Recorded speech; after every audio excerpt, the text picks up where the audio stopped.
Welcome to the podcast. It is Wednesday. We're going to talk some NASCAR with Rod Mullins, our NASCAR reporter, also the editor of Dickinson Media down there in Southwest Virginia. Rod, how you doing, man?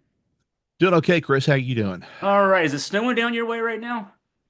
Yeah, we've got about maybe 3 inches on the Okay. ground, and more is supposed to be coming, I think, by at least tomorrow. I still haven't got out and scraped my roads yet, so I need to do that. I've just been waiting for it to kind of, stop a little bit, and then I can go out and do that. But yeah, pretty nasty down here. Considering on top of that, we had flooding rains over the weekend, so it's a little bit messy on both sides of it. Yeah, that's the worst combination of things that you can have. All that flooding that you guys in Kentucky and West Virginia have been experiencing, Mhm. and then snow on top of that weird time of year. Yeah, here in the Shenandoah Valley, a few hours north, we just have a kind of a dusting. I mean, it's maybe an inch of snow. Mhm. It's supposed to be more down in Norfolk's supposed to get like the biggest Yeah. snow it's had in Norfolk, Virginia Beach, that biggest snow they've had since 2010. So well, good for them. Let them have all that fun.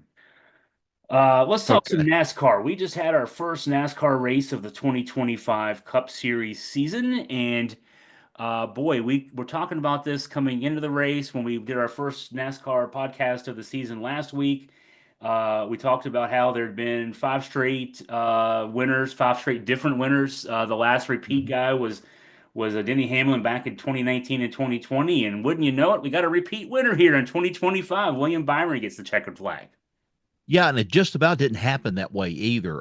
From the way it looked, I mean, Denny Hamlin was, kind of cruising on his way. People thought, he's going to turn around, he's going to win this race.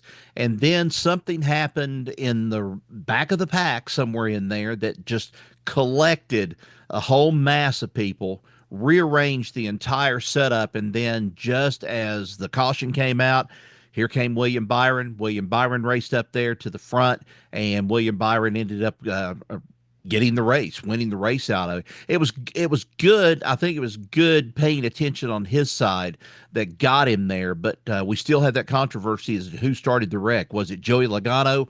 Was it Ricky Stenhouse Jr.? I think the Ricky Stenhouse Jr.'s new nickname now is Wreck It Ricky, is what they call him when he's on the circuit. Joey Logano is trying to say, "Oh, it's all Joey's fault." Joey Logano is trying to say, "No, it's somebody else's fault." So we just have a complete, thing of just up in the air right now about all this. So, This reminds you to pay attention. Yeah, you might think that things are going in a direction. You can almost get lulled to sleep at the end of a race. mhm. The way things were going. Byron was in ninth place on that final lap, Yeah. and he Hmm. came in to win the race. So you said it just shows, for him paying attention. So for us fans, we're not. We sometimes we get lulled to complacency. Talk about Byron and what he had to say, maybe about the fact that he was able to navigate this and get the win. He was just pleased, I think, more than anything. He was just happy that he was able to pick up the win for Hendrick Motorsports, be able to do it back to back because he joined some elite company out of that group. I mean, Richard Petty had won it. You had Cale Yarborough who had won it, and then the next one to win it was Sterling Marlin, the Morgan McClure team, when they were based in Abington, Virginia, a long time. They were the last ones really at that point, and then you had, of course, Denny Hamlin coming in too. So now he's, like fifth. He's the fifth or sixth one now on the list for back-to-back wins there. Denny Hamlin, of course, is part of that group. But for William Byron, it was just a great win altogether for him. Okay, so you have watched the wreck on that final lap that broke things open. You've watched multiple angles. You've heard and read all the guys who are involved. Say their piece. All right, what is your assessment? What went on there? I just think it's that free for all kind of mentality and that eagerness to try to go and make that move to try to get up to the front. And Stenhouse, obviously, if he wasn't the one that caused the wreck, somebody in there had a car that was able to go, and they thought in the final laps was going to be able to shoot to the front, and they had a chance to maybe contend for the win. Kyle Busch even said, hey, the wreck cost us a chance at a win. Kyle Busch and them had a good car this past week. They maybe didn't do too well while they were in the clash at Winston-Salem, but they had a decent car this past week, and I think he was looking forward to maybe pulling into the winner's circle and getting this bad luck off of his back. But then bad luck happened in another way. But Denny Hamlin is kind of like well, it's both of their fault. It's mostly Joey Logano, but it's also Ricky Stenhouse. And I'm sure that Kyle Busch is going to kind of chime in there. It wouldn't surprise him. It's Ricky Stenhouse also at the same time. I think it's just an eagerness on each one of these drivers, especially those that were back there in the pack, fighting for that position and saying, all right, who's going to be the one to make that last move to where we can go and we can try to contend for the win on this race. And a little bit of greediness will take you too far sometimes. And that's what I think ended up happening.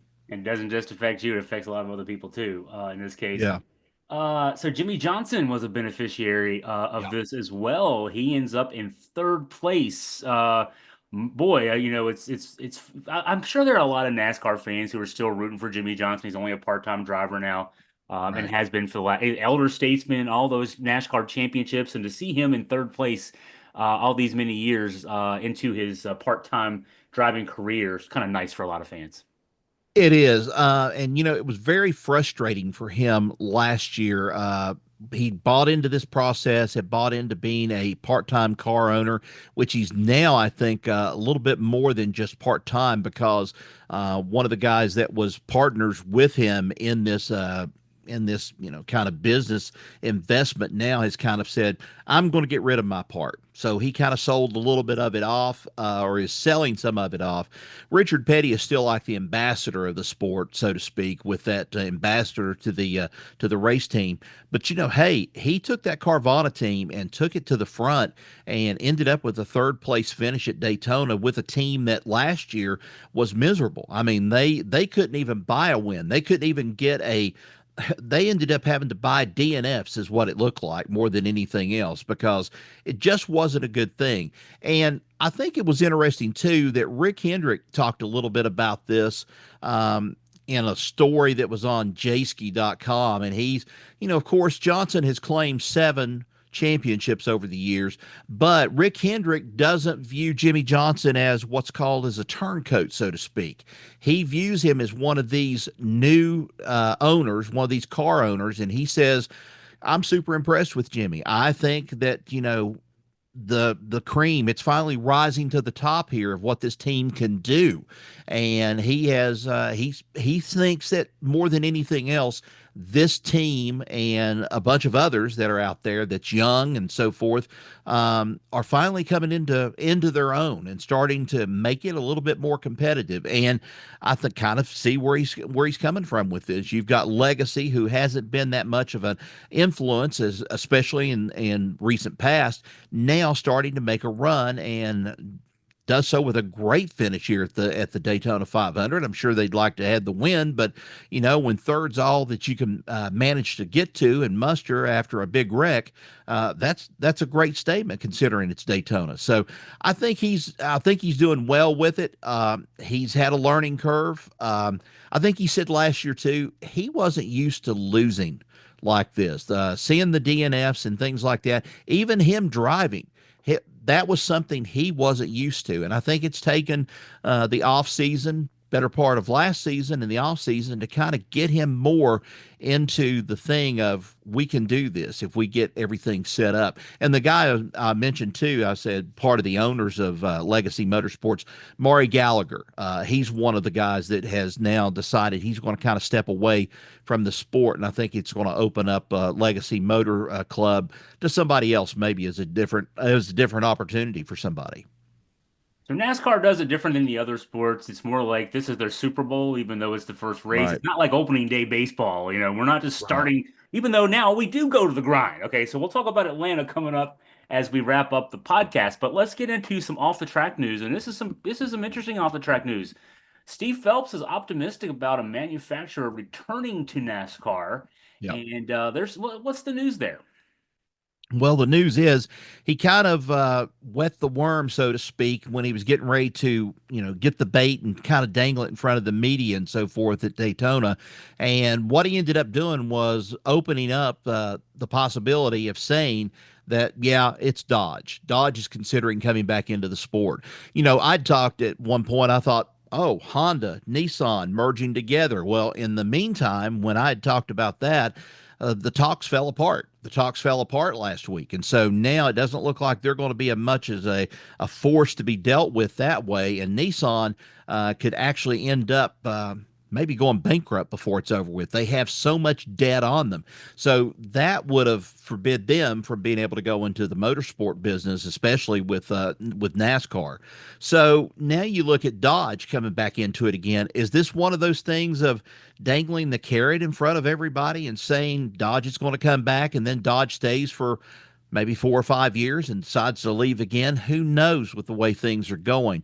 I know that Dodge is very interested in it. They want to stay in the sport this time around. So let's see what's going to happen with that. I've got my fingers crossed. I hope, I'd like to see it. I'd like to see them actually get back into it.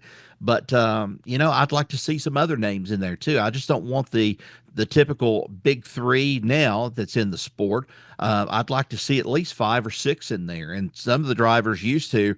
Uh, the old ways that things were done in NASCAR, it was done when you didn't have factory support from people, but you'd have people running Cadillacs, you'd have people running Hudsons, you'd have people running Mercuries and everything else. I'd like to see it back to those times of seeing some involvement, but a little bit of some support from the manufacturers. But it's dollars are tight now. Dollars are tight any way you want to go in the sport, and well, we're back to that same thing again as what Steve Phelps has been talking about. And, the same thing with that lawsuit, too, with NASCAR, Front Row Motorsports in 2311. It's a money thing. It's the thing about whether or not you're going to have charters. If NASCAR goes and decides to get rid of charters for maybe next year for 2026, it's a possibility. They're talking about that. That might be because of the lawsuit that's been out there floating around. Who knows how this is all going to end up? But we'll see if Dodge is going to stay into the sport a little bit longer. Okay, I'm going to do one of those reporter trick things, and I'm going to pretend like I know what I'm asking. I really don't. Okay, I want you to explain for me and also for the viewers, listeners out there. When we talk about a manufacturer being in the sport, getting back in the sport, staying in the sport, whatever, Right. what does that mean? Like, what, so we know that the teams don't just buy a car off the street and run it out there. What does it mean to say that Dodge is getting back in the sport? Um, I guess to me, it's more of the name being put the name out there and so forth. We got to remember these engines, these frames, these bodies, they are all NASCAR sanctioned. Everybody has the same car, everybody has the same engine. All these tools are manufactured. I guess what I'm trying to say is it opens up that Dodge will, when they say manufacturing, it will open up somebody for Dodge to be able to go and say, this is who we want to make our specific parts that NASCAR wants us to make. Like Joe Gibbs is having to do so much. I think Hendrick is doing so much for Chevrolet. Joe Gibbs, of course, for Toyota. I think Brad Keselowski and Penske. I think they've got somebody they depend on stuff from Ford. But you know what? Now that you bring it up, I really just don't think the manufacturer tie to it is as strong as it used to be. It's not there anymore. I think I've mentioned this before also. It used to be the thing of win on Sunday, buy on Monday. You go into a dealership, and if the car won, if it was a Ford, you wanted to go in and you wanted to buy the Ford that won the race, or at least that brand name is what you wanted to do. It's not that way anymore. This is NASCAR has kind of I think NASCAR's kind of homogenized the sport a little bit I more, is was what going to I use that think. word. If NASCAR has approved the frame and the engine and the parts and everything else, it's not like there's any ingenuity there from the different manufacturers. Yeah, and and we talk about that. That's in part to kind of cut down on what they call of cheating. They Hmm. don't want people cheating in the sport, and it's happened before. And matter of fact, since we're on that topic, Parker Kligerman, who's the sports analyst in the pits for NBC, drives for Charlie Henderson Motorsports in nearby Abington, Bristol, around there. They've got a truck, and they run in the Truck Series. Now, the Truck Series is not entirely completely like what the Cup Series is. You still have to do an engine prep. You still have to put some things together. There's not a whole lot of money. Parker Kligerman won the truck race on Friday night, and then he has it taken away from him because they said it's too high. It was too much, too high, and I'll say this from the standpoint that I know Chris Carrier, and for what I know of Chris Carrier, who's the crew chief, I don't think Chris Carrier would have played any game like that thinking that nobody's, going to catch him when they go to post race inspection. They're getting ready to appeal, as a matter of fact, tomorrow, and we should have a result on that of what they find out or what they rule. But there it is. That's where we're talking about. The thing about the cheating in the Cup Series is not as dominant as it used to be. And I think when you ask Richard Petty, I think if you ask Richard Petty, you'd kind of get a grin out of him. You probably get the same thing out of Dale Inman if you said to him, "Did you guys cheat?" I think they've owned up to it a couple of times. Jeff Gordon has even said it. Ray Evernham has said it at Hendrick. They all did it at one point or another. And it also reminds me of that picture. I don't know. I've seen it. Oh gosh, it's been years ago, but it's a picture of the number 3, the Goodrich car with Chevrolet, and Earnhardt standing on the outside of the car there at the hood, and he's got his foot stuck up underneath the front air dam.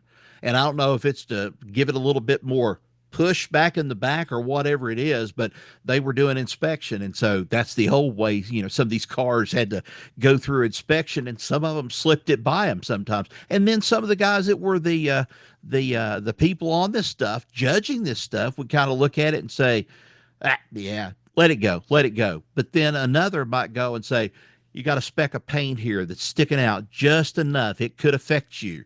So you need to file it off. That's how picky it got after a while. I'm reminded of the old saying in SEC football that applies, I think, here. If you ain't cheating, you ain't trying.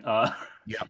That used to be I'm sure it applied in the old days in NASCAR too. And I don't know even know if it's cheating. You're just trying to find an advantage. And now, yeah, college football is largely homogenized too, with everybody Yep. can spend money legally. So Yep. if in NCAA's case, if you just say it's not cheating anymore, then you're not cheating No, anymore.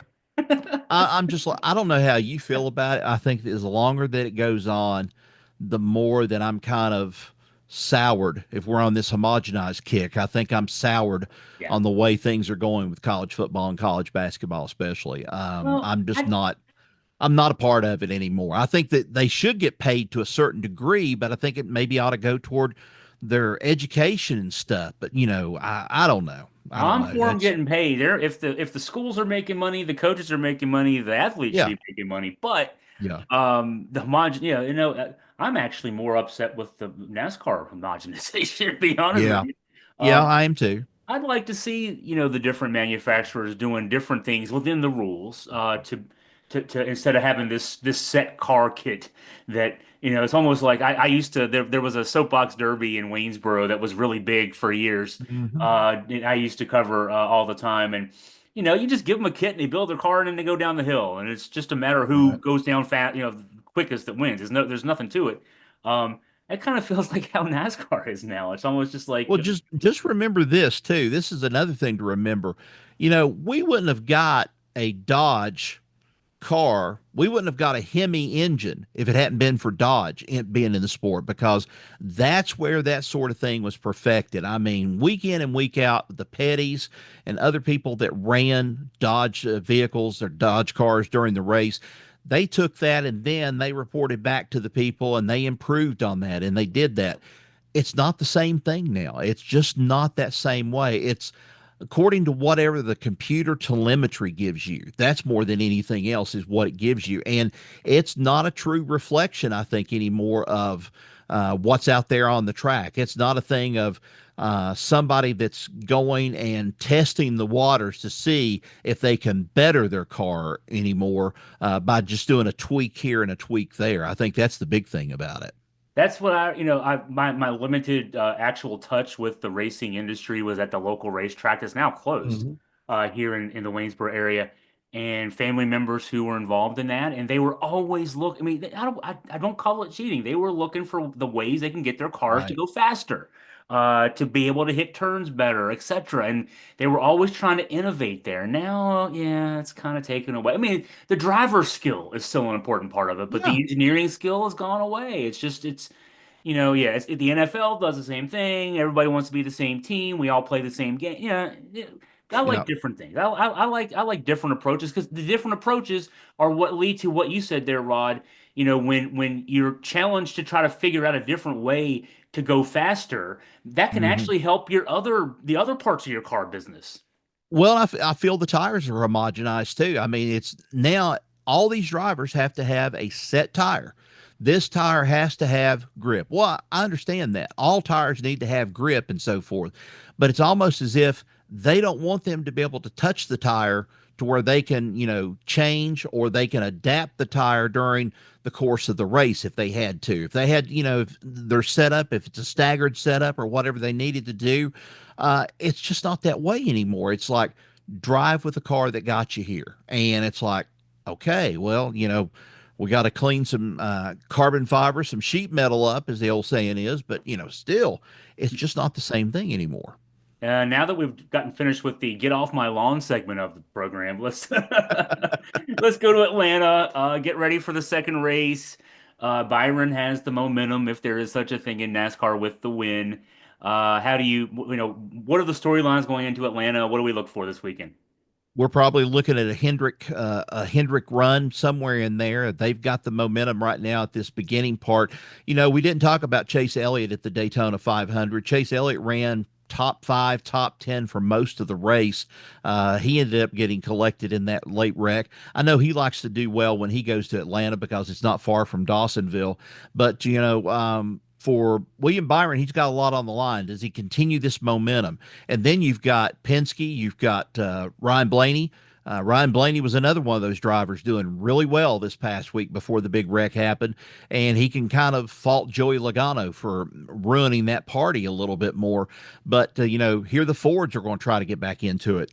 You want to see what Brad Keselowski can do on this track because Brad Keselowski has run very well on the Atlanta track when he's been right side up and not upside down a couple of times. I know he had a wreck I think back at Atlanta years ago when he was in the old Busch Grand National Series or the Nationwide Series and he flipped up. He flipped. He got hit and went airborne and flipped around there. But that sort of thing has been kind of taken away, so to speak. And back to that NASCAR thing about the cars.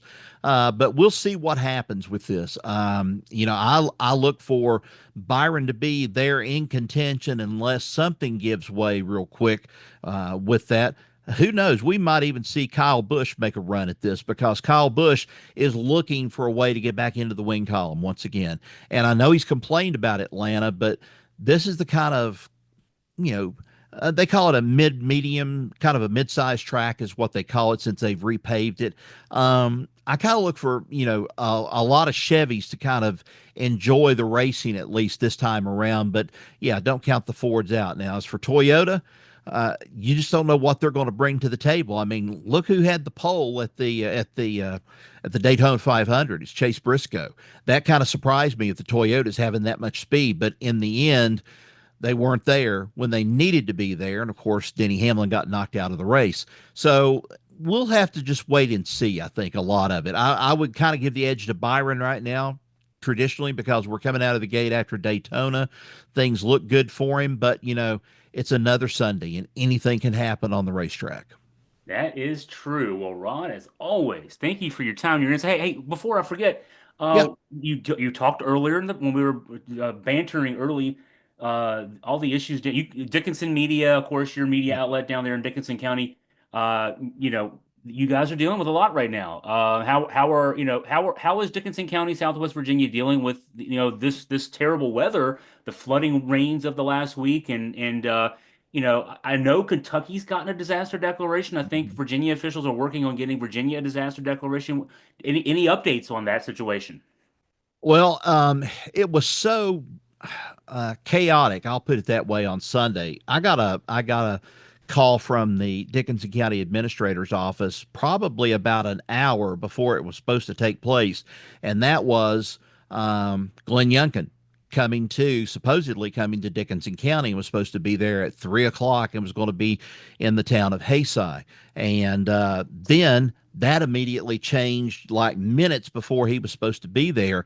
The depth and the width of this destruction wasn't just in Hayside, it was more so in Buchanan County, which is a neighboring county from us. And if you followed it, or if people have followed it before, Hurley has been subjected to floods here for over about the past 5 or 10 years. And this is like their second or third straight flood that they've had. And it's a small little community. Not a whole lot there and so forth, because the big coal industry stuff has left. I mean, you still have some mines producing coal over there, but not like it used to be. And a lot of these places are just they've been washed off the map. I saw it on the news last night. One gentleman, they interviewed the local TV station. He said he'd been through several of these floods, but he said, I think this one takes the cake, and enough is enough. And then as you go across the mountain and you go over to Pike County really took it hard. And for you trivia people out there that like this, what was the largest land moving effort to ever take place in the United States? Not the Panama Canal, but what took place in the late 70s and early 80s, and that was the rerouting of the Levisa River around Pikeville. They literally moved an entire town, is what they did, and moved a bunch of mountains out of the way in order to prevent flooding. Well, the town of Pikeville got spared, but then further on out in some places they got inundated. The local Walmart there in Pikeville, I guess water got up into that. They're going to be closed indefinitely until they can get everything cleaned up and straightened out. I was just surprised at how quick it came, where it did flood in some of these places, some of the road damage that it did.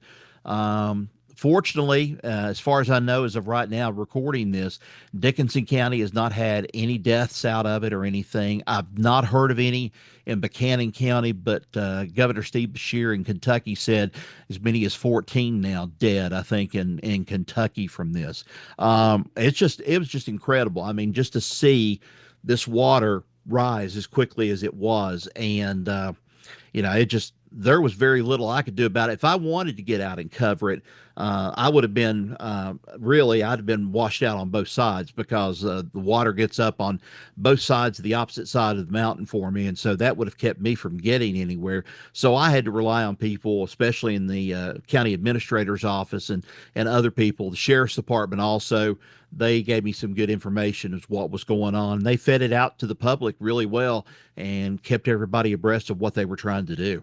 This is why local news is important. We got to maintain local news sources in the communities that they serve, and that's why I love that you're doing what you're doing down there, Rod. For our folks out there, we'll have links to the Dickinson Media site if you want to keep up with what's going on down that direction. Well, good luck to you with that, Rod. Thank you for your insight also on NASCAR, and we look forward to talking to you next week. All right, Chris, thanks.